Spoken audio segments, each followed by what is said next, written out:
listening to This Week in Palestine, Truth and Justice Radio, WZBC Boston College. Today is Sunday, May 17, 2026.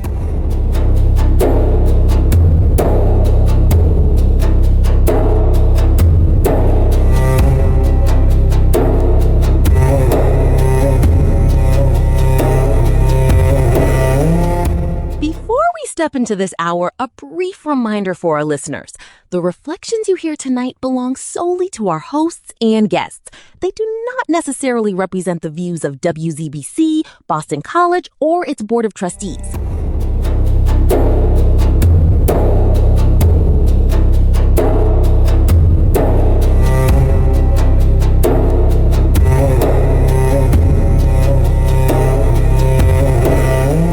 This Week in Palestine is a place where truth does not arrive quietly. It does not tiptoe. It does not bow to power.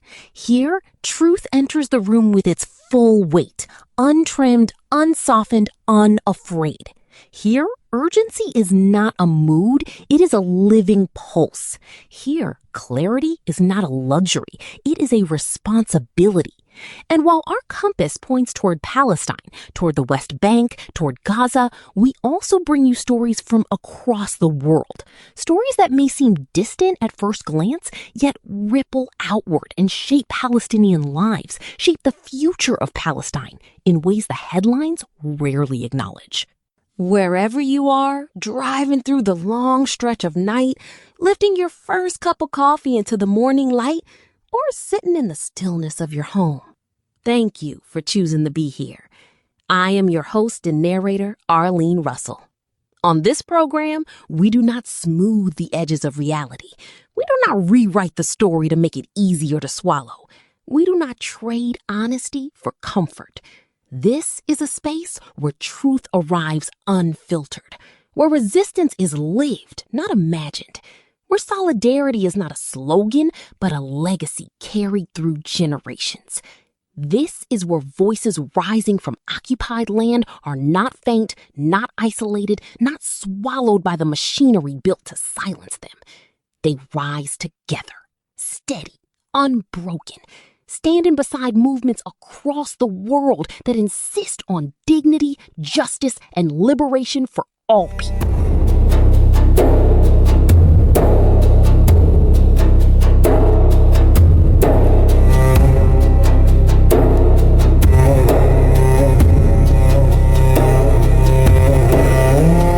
This hour is more than a broadcast. It is a lifeline, a thread stretching from Palestine to every corner of the globe, binding shattered homes to unbroken hope, binding devastation to determination, binding grief to a future still worth reaching for. Even in the deepest darkness, the ember of defiance refuses to fade. Each week, we bring you reporting that cuts through distortion, analysis that refuses disguise, and reflections that center Palestinian life in all its depth, struggle, beauty, and humanity. We do not soften. We do not dilute. We speak with intention, because the stakes are far too high for anything less. This Week in Palestine is not a refuge for polite avoidance. It is testimony. It is urgency. It is solidarity without hesitation. Because the struggle for liberation does not belong to one land, one people, or one moment in time. It is shared, it is global, and it is sacred.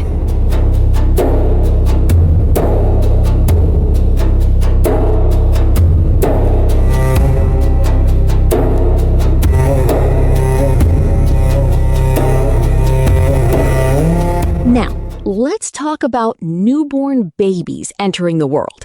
There are moments in global politics that don't arrive with explosions or speeches or breaking news banners. They arrive quietly in a single message, a single sentence, a single line that cuts deeper than any diplomatic statement ever could. A line that exposes the truth behind the power, the grief behind the politics, the humanity behind the headlines. Today, we begin with one such moment. A newborn child, a proud mother, a congratulatory post on social media. And then a reply from a nation. A reply that shook the internet. A reply that carried the weight of 168 dead children. This is the story of how Iran congratulated Donald Trump's spokesperson on the birth of her daughter in its own way.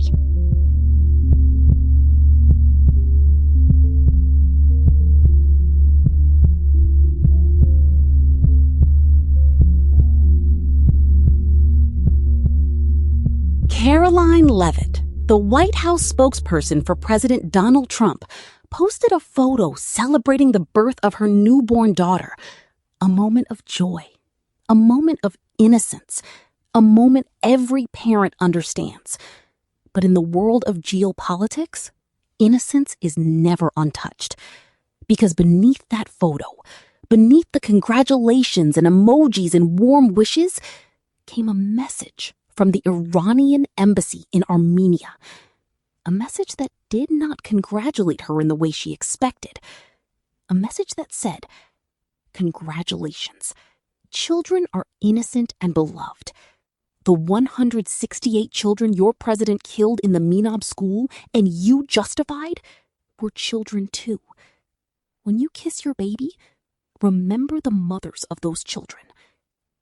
A message that turned a celebration into a confrontation. A message that forced the world to look at two images at once: a newborn child and a school reduced to rubble.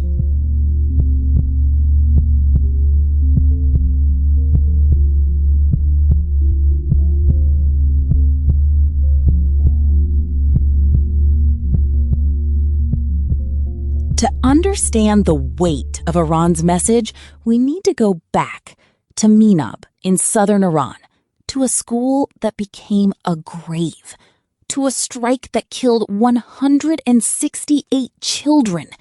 The Iranian government has repeated this number again and again, 168. Not soldiers, not militants, children. Children who were sitting in classrooms, children who were learning, laughing, drawing, dreaming, children who never made it home. And Iran says the United States was responsible.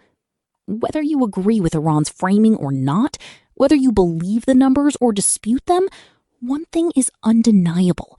The grief is real. The mothers are real. The loss is real. And Iran chose this moment, the birth of a child, to remind the world of the children who died.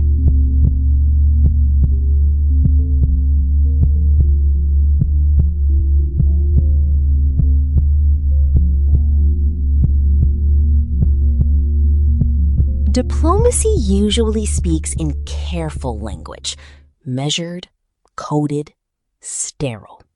But this message was none of those things. This was not diplomacy. This was a dagger wrapped in a congratulations, a dagger aimed not at a mother, but at a government, at a policy, at a worldview that Iran believes treats some children as precious and others as collateral. Look how the situation captures this moment with dramatic clarity. It frames Iran's message as a moral confrontation, a reminder that motherhood does not exist in a vacuum, that politics does not stop at the nursery door. And the question Iran posed implicitly, painfully, was this: how can a mother celebrate new life while defending the killing of innocent children? There was a reason this message went viral, a reason it spread across Arabic media, Iranian outlets, and Western commentary. Because it exposed a contradiction at the heart of global politics, the contradiction between personal innocence and political violence, between the joy of one mother and the grief of many, between the image of a newborn child and the image of a destroyed classroom. Iran's message forced the world to hold these two images together, to feel the discomfort, the tension, the moral weight. And that is why it struck so deeply. And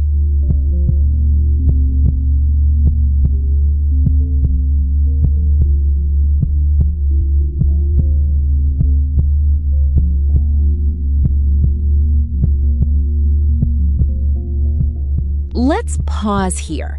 Let's imagine the mothers of Minab, Mothers who sent their children to school that morning. Mothers who packed lunches, tied shoelaces, kissed foreheads. Mothers who waited for their children to come home and instead received silence. Iran's message was not just political. It was maternal. It was a reminder that grief does not disappear because the world moves on, that the death of a child is not a statistic, that every mother, everywhere, understands the same language, loss. And Iran used that language, deliberately, painfully, to confront a spokesperson who defended the strike. The question that refuses to leave, even after the conversation ends: how can a mother accept the killing of innocent children? It is not a question for Caroline Leavitt alone. It is a question for every government that wages war, every official who justifies civilian casualties, every spokesperson who sanitizes violence with language like precision strike, collateral damage, or unintended consequences. Iran's message stripped away the euphemisms. It replaced them with a newborn child and 168 dead ones.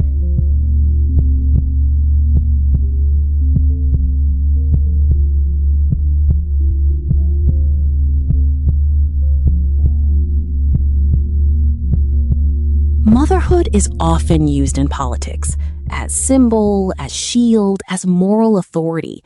But here, Iran flipped the script. It used motherhood not to soften a message, but to sharpen it. It said, if you celebrate your child, then acknowledge ours. If you feel joy, then recognize our grief.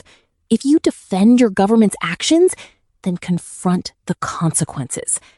This was not a geopolitical argument. It was a human one. And that is why it resonated. The reaction online was immediate. Some called Iran's message cruel. Others called it honest. Some said it crossed a line. Others said it revealed one. But everyone agreed on one thing: it could not be ignored. The shock, the discomfort, the moral clarity.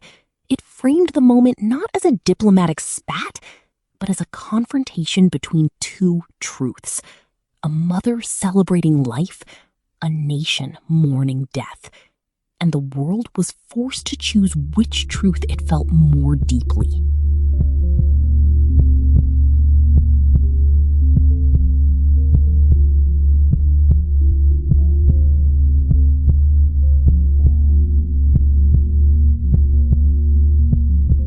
In the end, this story is not about Iran, not about the United States, not about politics or embassies or spokespeople. It is about children, the ones who live, the ones who die, the ones who are celebrated, the ones who are forgotten. Iran's message, harsh, provocative, unforgettable, was a reminder that every child's life has equal value, even when politics pretends otherwise. And as the world watched a mother cradle her newborn daughter, Iran asked us to remember the mothers who cradle only memory.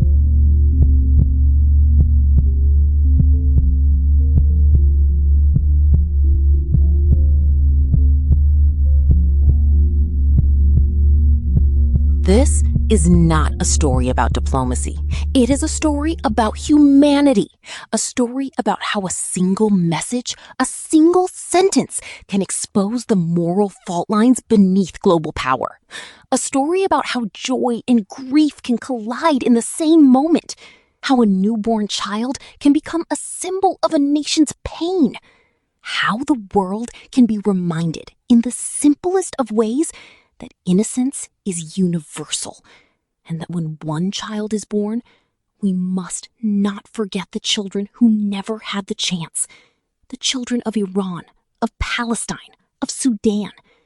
We should remember those that our weapons killed or helped killing. We should never forget.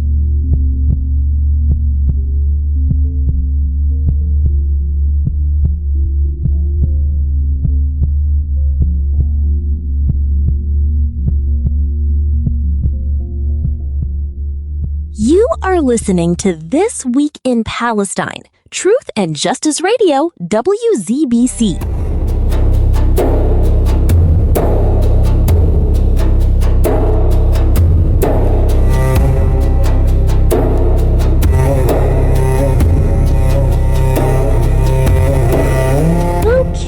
Okay, let's see.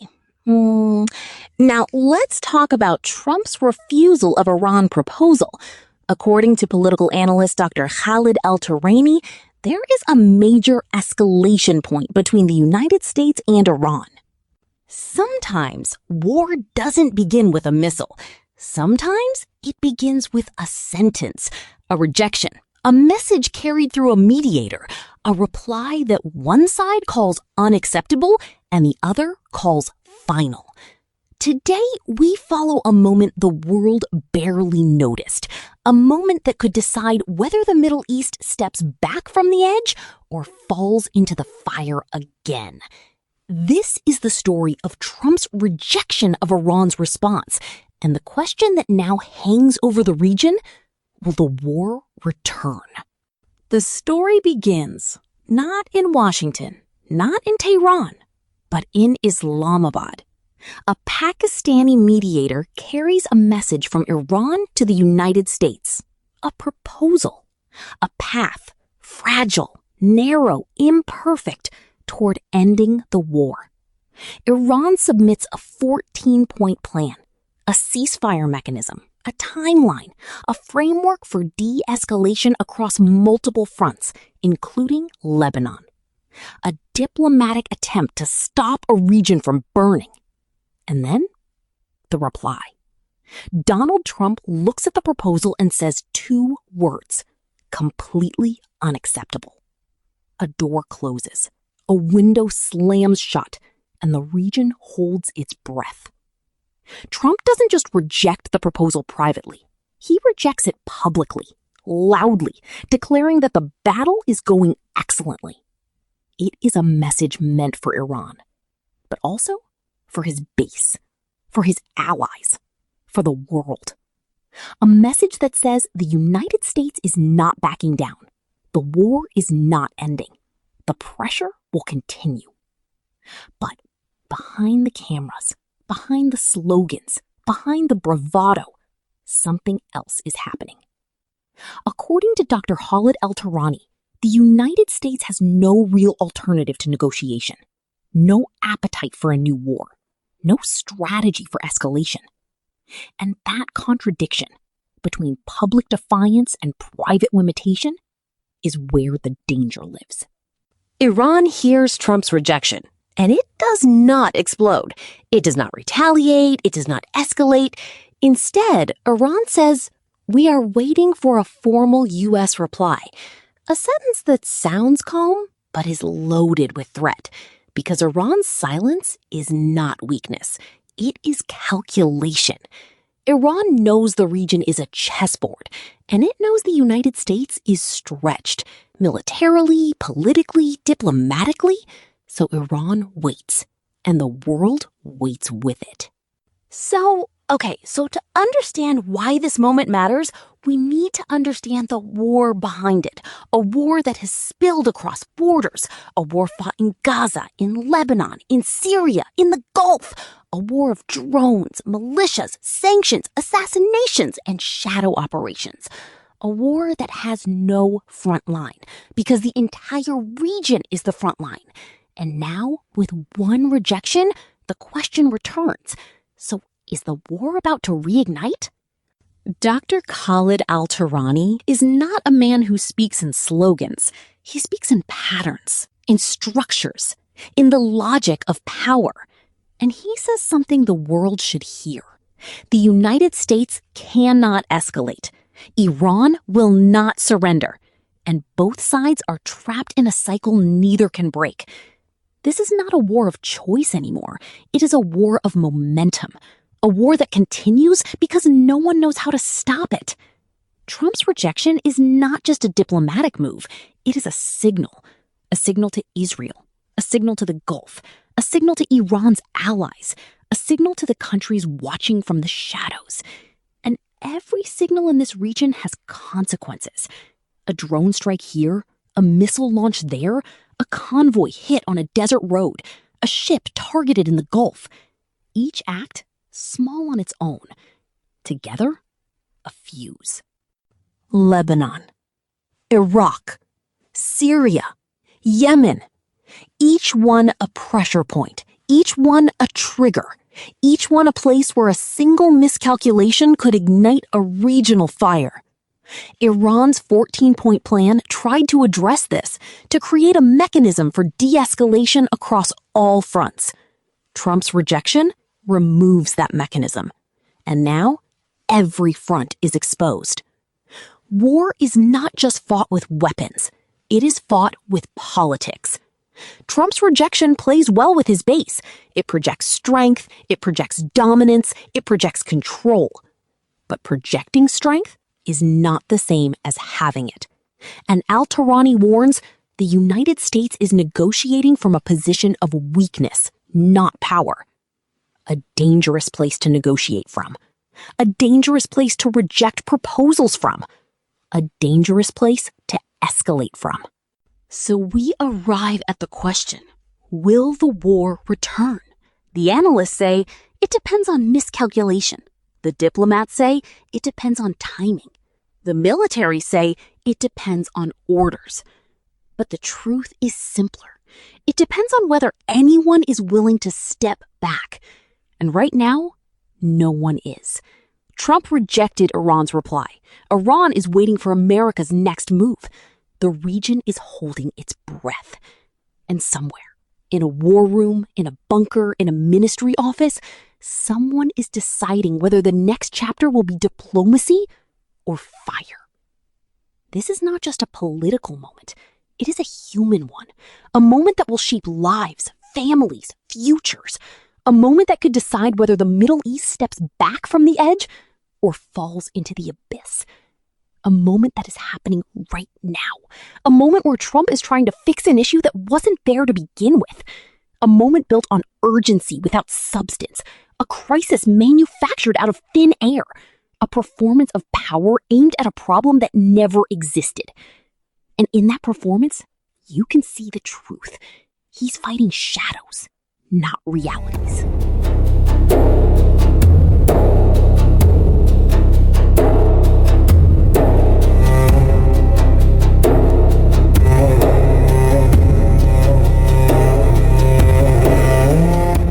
You are listening to This Week in Palestine, and the story is not over.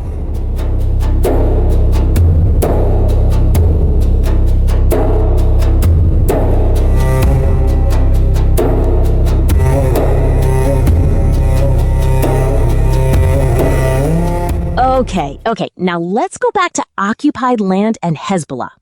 Okay, look, sometimes the battlefield changes, not with a tank, not with a missile, not with a speech, but with a sound, a faint buzz in the sky, a shadow that wasn't there yesterday, a machine so small it barely registers on radar, yet powerful enough to rewrite the rules of war. Today, we follow the story of the drones, the Musayyarat, that have forced Israel into a new reality, a reality it cannot control, a reality it cannot stop, a reality it never expected. This is the story of how Hezbollah's drones reshaped the northern front and why Israel's army has no answer. For decades, Israel dominated the skies. Jets, helicopters, surveillance balloons, satellites, a full spectrum of aerial supremacy. But then came the drones. Not American drones, not Israeli drones, not state-of-the-art machines with billion-dollar budgets. No, these were different. Small, silent, cheap, precise, persistent. And they began appearing over Israeli positions again and again until the army realized something terrifying. The sky was no longer theirs. See, Hezbollah's drones have created a new battlefield reality, a reality Israel cannot reverse. These drones are not symbolic. They are not propaganda tools. They are not toys. They are weapons. They are scouts. They are psychological pressure. They are strategic leverage. And Israel, with all its technology, all its intelligence, all its military power, has no solution. It began with reconnaissance, drones flying low, slow, invisible to radar, filming Israeli bases, mapping movements, recording vulnerabilities. Then came the strikes. A drone dropping a munition on an Israeli outpost, a drone hitting a surveillance tower, a drone targeting a tank, a drone flying directly over a military base, filming everything. Each flight was a message. We see you. We reach you. We are above you. Now, Israel's pride, the Iron Dome, was built for rockets. Fast, high, predictable. But drones? Slow, low, unpredictable. The Iron Dome cannot track them, cannot lock onto them, cannot intercept them. And so Israel is forced to watch, helpless, as drones fly over its positions, record its movements, and strike its soldiers. This is not just a tactical failure, it is a psychological one. Imagine being an Israeli soldier on the northern front. You hear a sound, faint, distant, metallic. You look up, you see a dot in the sky. Is it filming you? Is it armed? Is it about to strike? You don't know. Your commanders don't know. Your army doesn't know. And that uncertainty, that fear, is a weapon. So you see, Hezbollah's drones are not random. They are part of a strategy to exhaust Israel, expose its weaknesses, force it into a defensive posture, drain its resources, break its confidence, challenge its technological superiority. This is not a war of rockets. It is a war of attrition, a war of patience, a war of pressure, and Israel is feeling it. Israel's army is built on one assumption: superiority. Superiority in the air, superiority in intelligence, superiority in technology. But drones undermine all three. They fly under radar. They gather intelligence Israel cannot stop. They strike targets Israel cannot protect. And so the army finds itself in a position it has not faced in decades. It does not know what to do. So now the north border. Look at the north border. The northern front is no longer a border. It is a laboratory, a place where new tactics are tested, where new weapons are introduced, where new rules are written. And Hezbollah is writing them.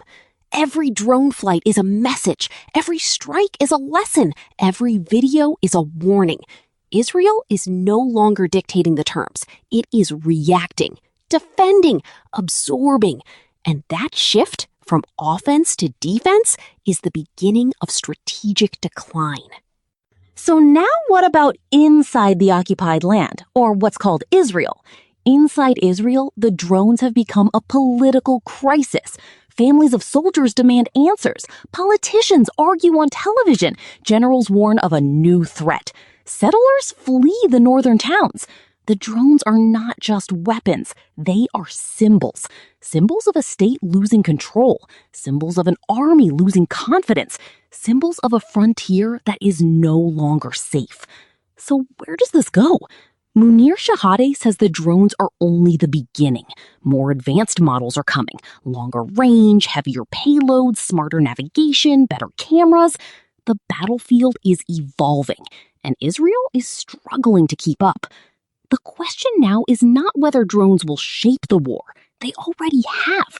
The question is what happens when the next generation arrives. The drones that buzz over the northern front are more than machines.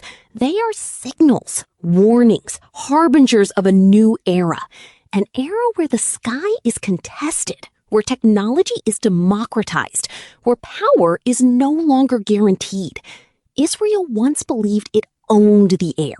Now it looks up, uncertain. And in that uncertainty, a new battlefield is born.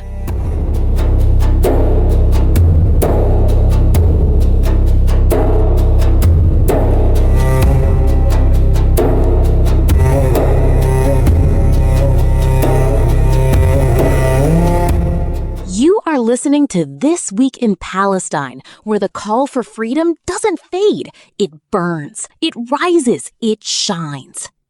Now, let's switch our talk and discuss why AIPAC will fall. Today, we look at a giant, a political machine that shaped American policy for decades. A lobby that presidents feared, candidates obeyed, and Congress rarely challenged. A force so powerful that even whispering its name once felt dangerous. AIPAC, the American Israel Public Affairs Committee. For years, it was untouchable. For years, it dictated the boundaries of political speech. For years, it punished anyone who stepped outside the line. But today, something is changing. The ground is shifting. The machine is stalling. The fear is fading. And for the first time in its history, AIPAC is facing a question it never imagined. What happens when the money stops working? For decades, AIPAC built its power on a simple formula: money, access, punishment. If you supported Israel unconditionally, AIPAC rewarded you. If you questioned Israeli policy, AIPAC targeted you. If you dared to criticize the occupation, AIPAC made an example of you. This was not subtle. This was not hidden. This was the system. And for a long time, it worked. Candidates feared AIPAC. Presidents courted AIPAC. Congress obeyed AIPAC. But power built on fear is fragile, and fear is disappearing. Breaking Points reported something extraordinary. AIPAC spent $20 million trying to defeat a handful of progressive candidates. And it failed. Candidates who openly criticized Israeli policy, candidates AIPAC labeled dangerous, won anyway. This was not supposed to happen. This was not in the script. This was not how the machine worked. But the machine is breaking. Then came New Jersey. AIPAC poured money into the race. They backed their preferred candidate. They mobilized donors, PACs, messaging networks. And they lost badly. Analysts called it an earthquake, a political shockwave, a sign that AIPAC's grip on Democratic primaries is slipping. Because money can buy ads. Money can buy mailers. Money can buy consultants. But money cannot buy a public that has seen Gaza. For years, AIPAC operated in the shadows. Dark money, bundled donations, quiet threats, silent pressure. But now, activists are tracking every dollar. ZTO profiled the organizers behind Track AIPAC, a grassroots movement exposing where AIPAC's money comes from, who it funds, how it influences elections, which candidates take its checks. And once the public sees the money, the spell breaks. AIPAC's greatest weapon was secrecy. That weapon is gone. AIPAC's model depends on one thing: a silent, obedient political class. But a new generation is rising, younger, more diverse, more informed, more connected. They have seen Gaza on their phones. They have watched the occupation in real time. They have heard Palestinian voices without filters. And they are not afraid. They are rejecting AIPAC money. They are winning races AIPAC tried to control. They are speaking truths that once ended careers. AIPAC cannot intimidate a generation that has nothing to lose and everything to say. The majority report put it plainly. AIPAC is losing its grip on the Democratic Party. Not at the top, not yet, but at the grassroots, at the local level, at the primary level, at the level where political futures are born. Progressive candidates are winning. AIPAC-backed candidates are losing. And the old guard is aging out. This is not a moment.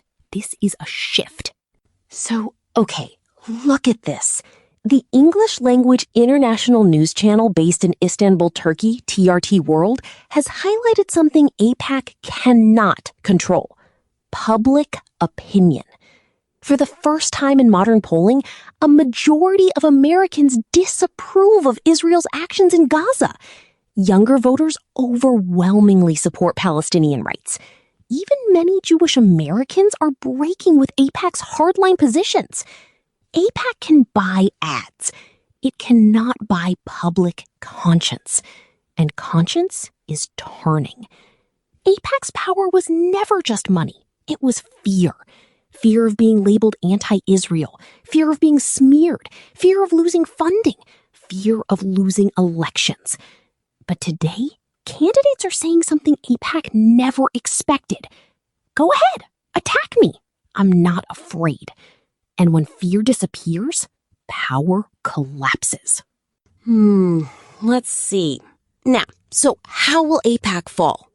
Not in a single moment, not in a single election, not in a single scandal. It will fall the way all political machines fall. Through overreach, through arrogance, through misreading the public, through losing touch with the moment, through believing money is enough.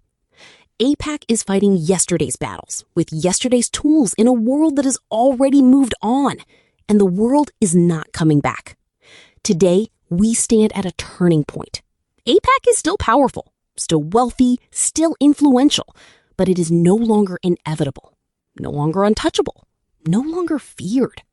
And once a political machine loses inevitability, it begins to die.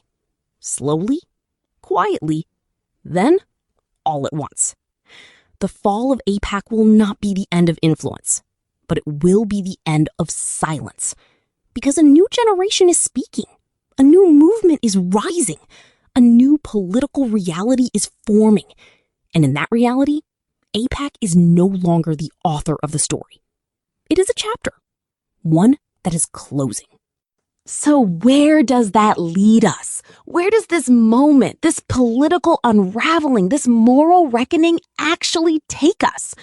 Let me tell you what I see.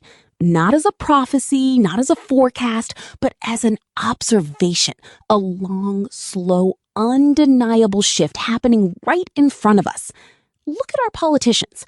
Look at the way they bow, bend, and fold themselves into shapes that please AIPAC. Look at the way they treat that lobby as if it were a throne they must kneel before. For decades, aligning with AIPAC was considered smart politics, a shortcut to funding, influence, and protection. But something has changed, something fundamental. I believe, and this is my observation, that we are entering a time when anyone who associates themselves with AIPAC will no longer be seen as powerful, but as compromised, not respected, but exposed, not admired, but marked. Marked by the public, marked by history, marked by a generation that is no longer willing to pretend that money is innocence or that influence is virtue. I believe that soon, very soon, the association itself will carry a stain, a political scar, a moral bruise, a sign that says, you took the money, you looked away, you chose the lobby over the people. And when that moment arrives, it will not be subtle. It will not be quiet. It will not be polite. It will be a cultural shift, the kind that rewrites reputations overnight, the kind that turns yesterday's alliances into tomorrow's embarrassments, the kind that makes a whole generation look back at the previous one with disbelief, with disappointment, with disgust. Because let's be honest, the next generation is watching. They are watching everything. They are watching who took the checks, who repeated the talking points, who defended the indefensible, who traded integrity for access, who traded conscience for applause. And they will not forget. They will not forget the politicians who stood on stages and justified suffering. They will not forget the lawmakers who voted for bombs and called it diplomacy. They will not forget the leaders who claimed to care about human rights, except when it came to Palestinians. And when they look back, they will ask, how did you accept that money? How did you take those donations? How did you let a lobby dictate your morality? How did you let influence become a substitute for truth? This is not about left or right. This is not about party or ideology. This is about a moral line. A line that has been crossed too many times for too many years by too many people who thought no one would ever hold them accountable. But accountability is coming. Not from the top, not from the institutions, not from the political class. It's coming from the people, from the streets, from the campuses, from the communities, from the generation that refuses to inherit silence. And here is my observation, the one that sits heavy in my chest. We are witnessing the end of an era, the end of automatic loyalty, the end of unquestioned alliances, the end of political obedience disguised as patriotism. We are watching a shift in real time, a shift in public consciousness, in moral clarity, in political courage, a shift that is making it harder and harder for politicians to hide behind old narratives, old excuses, old alliances. And yes, I believe we are also watching the end of something else, the era when AIPAC could shape the direction of American politics without challenge, without scrutiny, without consequence. I'm not predicting elections. I'm not naming winners or losers. I'm not forecasting political outcomes. I'm simply telling you what I see. A generation that is done being silent, done being manipulated, done being told what to believe. A generation that is saying no more. Not in our name, not with our future. And that changes everything. Because once a society begins to question the source of its political influence, once it begins to examine the money behind the message, once it begins to expose the machinery behind the policy, the spell breaks. The illusion dissolves. The power shifts. The truth steps into the light. And when truth steps into the light, it does not step back into the shadows. So here is what I believe. Again, as my observation, my analysis, my reading of the moment. We are living through the unraveling of an old political order. An order built on fear, on silence, on influence, on money. An order that believed it could last forever. An order that never imagined the public would wake up. But the public is awake now. The youth are awake. The world is awake. And once people wake up, they do not go back to sleep. This is not about one politician. This is not about one administration. This is not about one moment in time. This is about a shift in moral gravity, a shift in political consciousness, a shift in what people are willing to accept and what they are no longer willing to tolerate. And that shift is happening right in front of our eyes. So where does that lead us? It leads us to a future where influence is not immunity, where money is not morality, where lobbies do not dictate conscience, where politicians cannot hide behind the old shields, where the next generation demands accountability and gets it. It leads us to a future where the truth is louder than the checkbook, where justice is louder than the lobby, where the people are louder than the donors. It leads us to a future where the political landscape is rewritten, not by the powerful, but by the principled. And that, right there, is the shift of our time. Okay. In the near future, I believe we're going to hear something we haven't heard nearly enough of. Apologies. Public apologies. Uneasy apologies. Late apologies. From people who took the money, protected the system, and looked away when it mattered most. You're going to see politicians step forward and admit, some reluctantly, some strategically, that accepting AIPAC money came with a cost. You're going to hear media figures and reporters try to explain their silence, their hesitation, their failure to ask the questions they should have asked long ago. They will say they were cautious. They will say they were pressured. They will say they were afraid of being labeled anti-Israel for simply telling the truth. But history has a way of catching up with cowards. So sit back and watch carefully, because the moment of reckoning is coming, and when it arrives, it won't whisper. It will come in headlines, in interviews, in statements carefully read from podiums, and in voices trying to make peace with what they once refused to confront.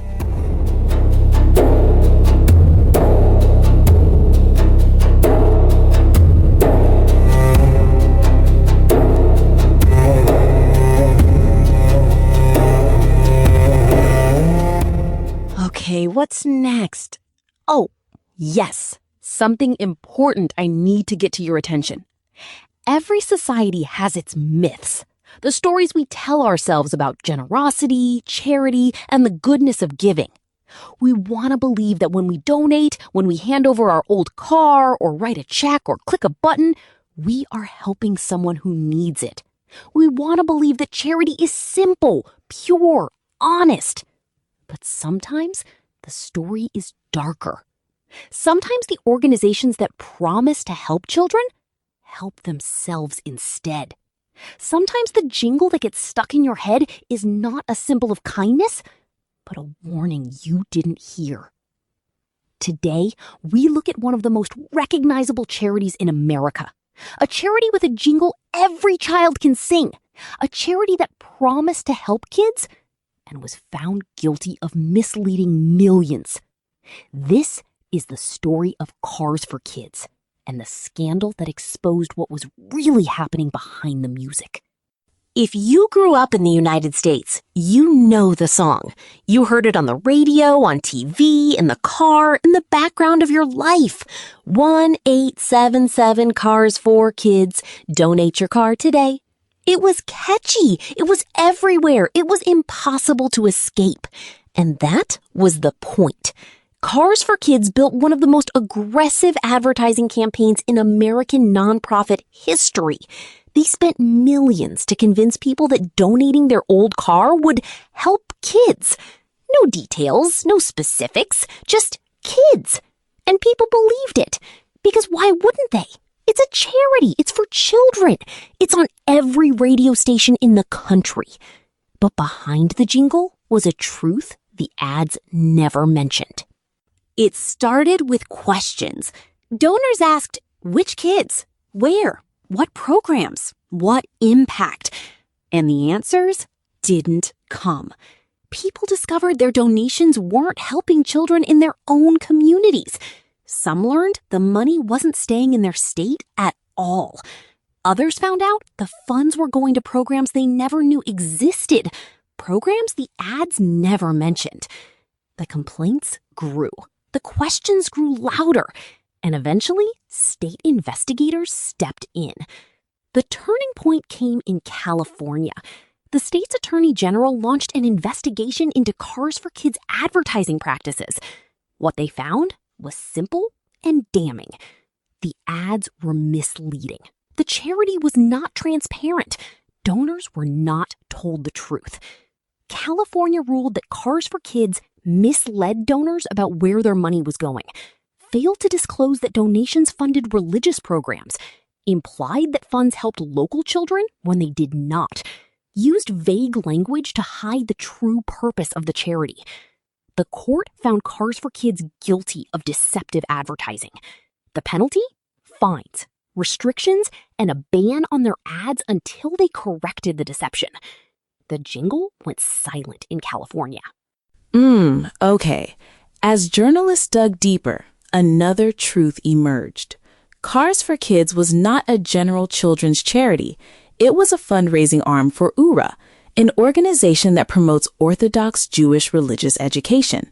The money was raised for 17 and 18-year-old children to make trips to Israel, only Jewish children, and only to educate them about the Israeli myth of the Promised Land. The ads never said the money went to religious programs. They never said the funds supported a specific community. They never said donors' cars were not helping all kids, but instead serving a narrow, targeted mission. Transparency is the foundation of charity, and Cars for Kids had none. Investigators found something else. A huge portion of donations, millions of dollars, was spent on advertising itself. The jingle wasn't just a marketing tool, it was the product. The charity used donations to buy more ads, to get more donations, to buy more ads. A cycle, a machine, a business model disguised as charity. And the children donors thought they were helping? They were not receiving the funds. The donations were swallowed by marketing, overhead, and administrative costs. When the news broke, people were stunned. How could a charity so visible, so familiar, so omnipresent be misleading millions? How could a jingle that felt harmless hide so much? Donors felt betrayed, communities felt misled, and the public began asking a deeper question. If this charity, the one we all know, was deceptive, how many others are? The scandal became a national conversation about transparency, accountability, and the ethics of nonprofit advertising. The Cars for Kids case is not just about one organization. It is about the system. A system where charities can spend more on ads than on children. Donors are left in the dark. Vague language replaces real information. Emotional appeals replace transparency. And oversight often comes too late. The scandal exposed a truth many people didn't want to face. Charity is not always charitable, and giving is not always simple. Behind every donation is a story. A family giving away their old car because they want to help a child. A parent teaching their kids about generosity. A person who doesn't have much but gives anyway. These people were not just misled. They were used. Their kindness became a commodity. Their generosity became a marketing strategy. Their trust became a revenue stream. And that is the real tragedy of the Cars for Kids scandal. Not the fines, not the legal ruling, not the headlines, but the betrayal of good people who wanted to do good. So what happens now? Cars for Kids still exists. The jingle still plays in many states. The charity still collects millions. But the public is different, more skeptical, more informed, more aware. The scandal forced donors to ask questions they should have been asking all along. Where is my money going? Who is it helping? What is the mission? Who benefits? Who decides? Charity must be transparent because generosity deserves honesty. Cars for Kids. Donate your car today. Just like that, a scam in the name of children. The Cars for Kids scandal is not just a scam about a charity. It is a story about trust.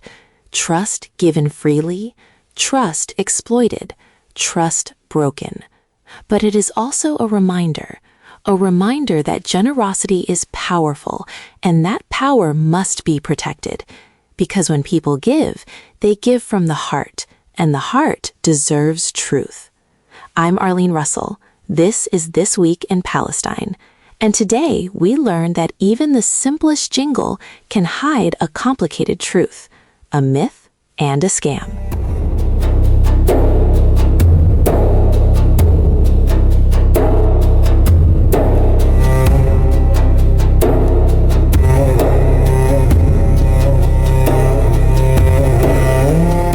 Before we close, I want to leave you with a reminder and an invitation. Jonathan Paz. If the name is new to you, it won't be for long. People across Massachusetts have been talking about him, not because of slogans or spectacle, but because of the way he shows up. His supporters describe him as someone who doesn't talk down to people, someone who doesn't stand above the crowd, but in it. Someone you can walk up to, shake hands with, and have a real conversation. Not a performance, not a photo op, but a genuine exchange. They say he listens. No matter your background, your faith, your income, or your story, he listens. And many of his supporters highlight something they see as central to his campaign, that he is running without ties to organizations that could influence his positions. They describe him as independent, unaligned, and focused on the people he hopes to represent. So if you've been hearing his name more and more, that's why. People want it to stay with you. Jonathan Paz. Remember it. And now the invitation. Come meet him in person at Cafe Jaffa Natick tonight from 6 p.m. to 8 p.m. The address is 6A Wethersfield Road, Natick, Massachusetts, 01760. Ask your questions, share your concerns, have a conversation, or simply sit down with a cup of tea and see for yourself. I'll be there too. Let's stand together for what's right. Let's stand together for what we believe in. Let's stand together with Jonathan Paz.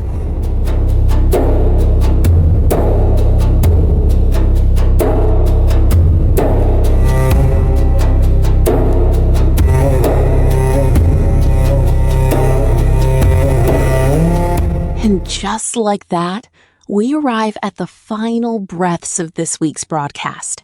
The soft dimming of a candle, the quiet settling of dust after a long, honest conversation. As you step back into your day, may you carry with you the questions that refuse to be buried, the courage that refuses to dim, and the curiosity that keeps truth alive in a world that so often tries to smother it. I'm Arlene Russell, your host and narrator. Sharing this hour with you has been an honor, an hour rooted in clarity, in dignity, in a solidarity that does not vanish when the headlines shift or when the cameras look away. If something you heard today unsettled you, challenged you, or opened a door you didn't know was there, and if you ever feel the pull to lend your own voice to this work, know that this space will always have room for you. You can reach us anytime at twippodcasts@gmail.com. To you, our listeners, thank you. Thank you for your time, your trust, your willingness to walk this difficult path beside us. Your presence is the quiet proof that truth still matters, that memory still matters, that resistance still matters.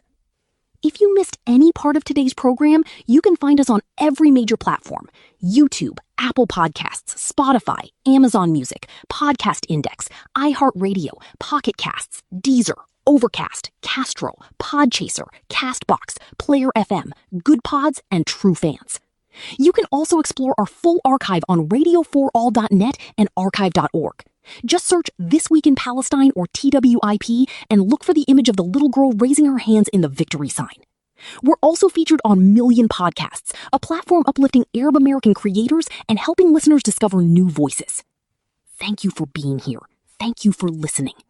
We'll return next week. Until then, take care, stay grounded, stay steadfast. This is This Week in Palestine. This is occupied land.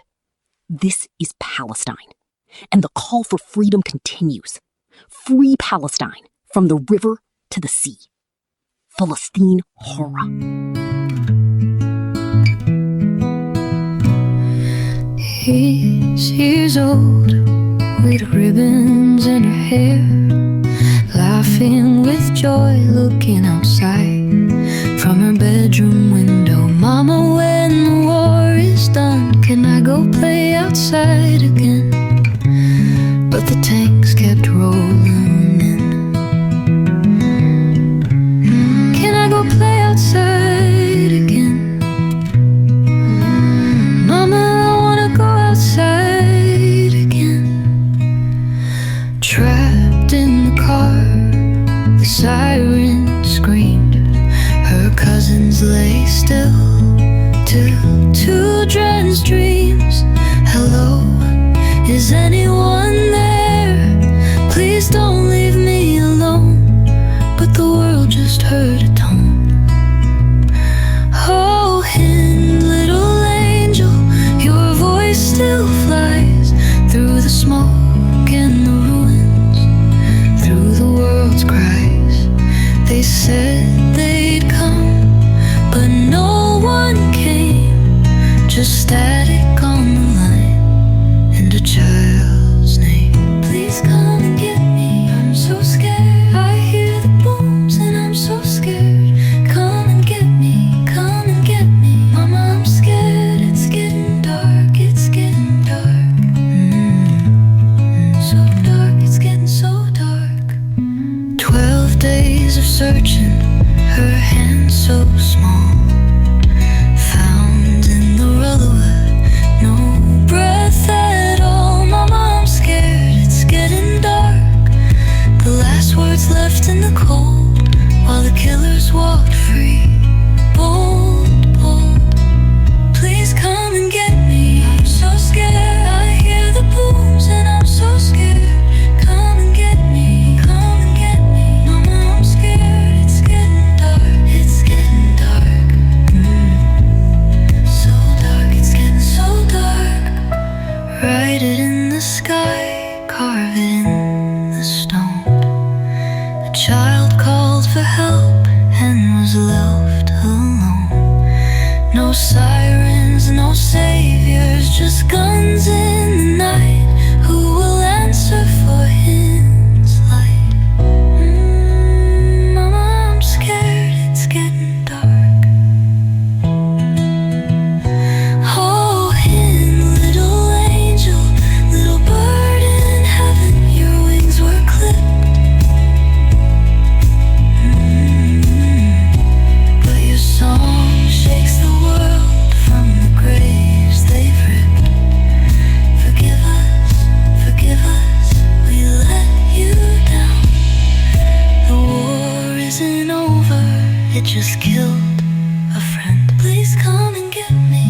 so scared.